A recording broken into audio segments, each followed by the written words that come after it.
چلیے شروع کرتے ہیں with the real life story of Prophet آدم علیہ السلام۔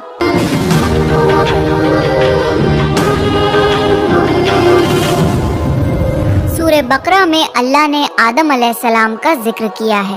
جب اللہ نے انسان کی مخلوق کو پیدا کرنے کا ارادہ کیا تو اللہ نے فرشتوں سے فرمایا، میں زمین میں اپنا ایک خلیفہ بنانے والا ہوں۔ فرشتوں کو لگا کہ شاید ان کی عبادت میں کوئی کمی رہ گئی ہے، اس لیے اللہ نے نئی مخلوق بنانے کا ارادہ کیا ہے۔ فرشتوں نے جنوں جیسی دوسری مخلوق بھی دیکھی تھی جو زیادہ عقل نہیں رکھتے تھے اور خون ریزی کرتے تھے۔ فرشتوں نے اللہ سے کہا، اے اللہ، ہم تیری تسبیح، حمد اور پاکی بیان کرتے ہیں، کیا تو ایسی مخلوق پیدا کرے گا جو زمین میں فساد کرے گی اور خون خرابہ کرے گی؟ اس کے جواب میں اللہ نے فرمایا، جو میں جانتا ہوں وہ تم نہیں جانتے۔ فرشتوں نے آپس میں کہا کہ اللہ تعالیٰ جو بھی مخلوق پیدا کرے گا وہ ہم سے زیادہ علم نہیں رکھ سکتی۔ پھر اللہ نے آدم علیہ السلام کو علم سے نوازا اور انہیں کچھ چیزوں کے نام سکھا دیے۔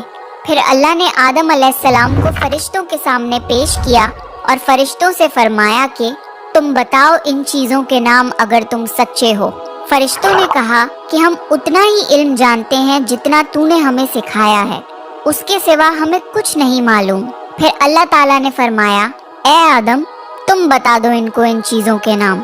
پھر جب آدم نے ان چیزوں کے نام بتا دیے تو اللہ نے فرشتوں سے فرمایا کہ میں نہ کہتا تھا کہ میں آسمانوں اور زمین کی پوشیدہ چیزوں کو جانتا ہوں۔ پھر اللہ نے فرشتوں سے فرمایا کہ تم آدم کو سجدہ کرو، تو وہ سب سجدے میں گر پڑے مگر شیطان نے سجدہ نہیں کیا۔ اللہ نے فرمایا کہ اے ابلیس، تجھے کیا ہوا کہ تو سجدہ کرنے والوں کے ساتھ شریک نہ ہوا؟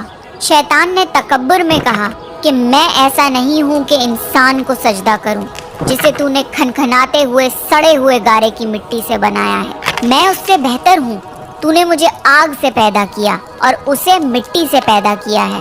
اللہ نے شیطان سے فرمایا، یہاں سے نکل جا، تو مردود ہے اور تجھ پر قیامت کے دن تک لعنت برسے گی۔ شیطان نے کہا، مجھے قیامت تک مہلت دے۔ اللہ نے فرمایا کہ تجھ کو مہلت ہے۔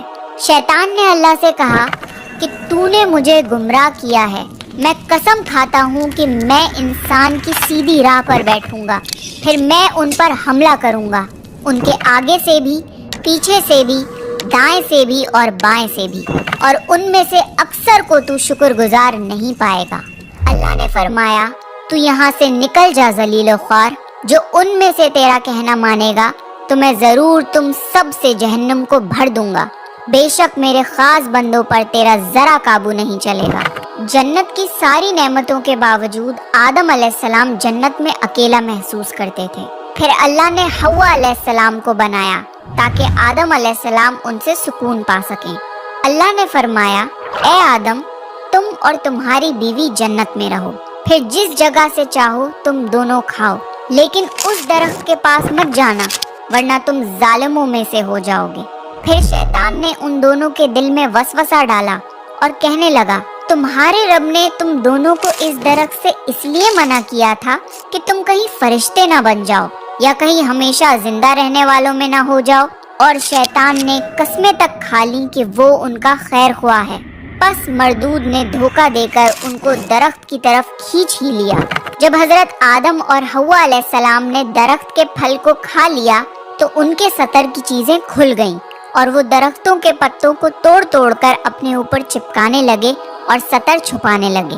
پھر اللہ نے ان کو پکارا اور فرمایا، کیا میں تم دونوں کو اس درخت سے منع نہ کر چکا تھا اور یہ نہ کہہ چکا تھا کہ شیطان تمہارا کھلا دشمن ہے؟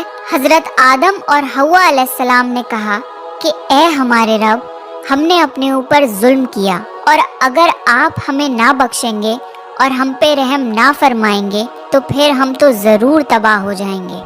اللہ نے فرمایا کہ تم سب جنت سے نیچے اتر جاؤ، اب سے تم ایک دوسرے کے دشمن ہو، اور تمہارے لیے زمین پر رہنے کی جگہ ہے اور ایک مدت تک نفع حاصل کرنا۔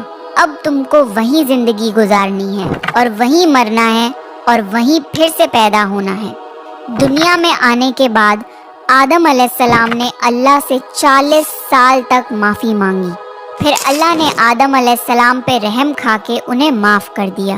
اور فرمایا کہ تم اور تمہاری اولاد دنیا میں رہو، اور یہ بات یاد رکھو کہ جب میری طرف سے کوئی نبی ہدایت لے کر تمہارے پاس آئے تو تم اس کا کہنا ماننا، اور جو لوگ میرے نبیوں کی بات کو نہیں مانیں گے اور ہماری آیتوں کو جھٹلائیں گے وہ دوزخ میں جائیں گے اور ہمیشہ اسی میں رہیں گے۔ پھر حضرت آدم اور حوا علیہ السلام دنیا میں رہنے لگے، انہی سے انسانوں کی نسل شروع ہوئی۔ آدم علیہ السلام تقریباً 900 سال زندہ رہ کر وفات پا گئے۔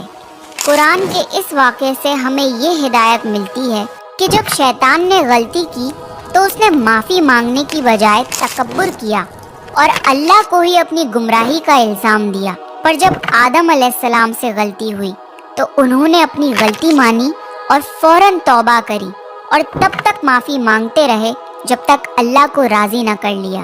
آدم علیہ السلام کی سنت یہ ہے کہ جب انسان سے غلطی ہو جائے تو وہ اللہ سے اپنے گناہوں کی معافی مانگے اور اپنے رب کو منا لے۔ بے شک اللہ بہت معاف کرنے والا، بڑا مہربان ہے۔ تو یہ تھا آدم علیہ السلام کا بہترین واقعہ۔ آپ نیکسٹ کون سے پروفٹ کی سٹوری سننا چاہتے ہیں پلیز کامنٹ کر کے بتائیے۔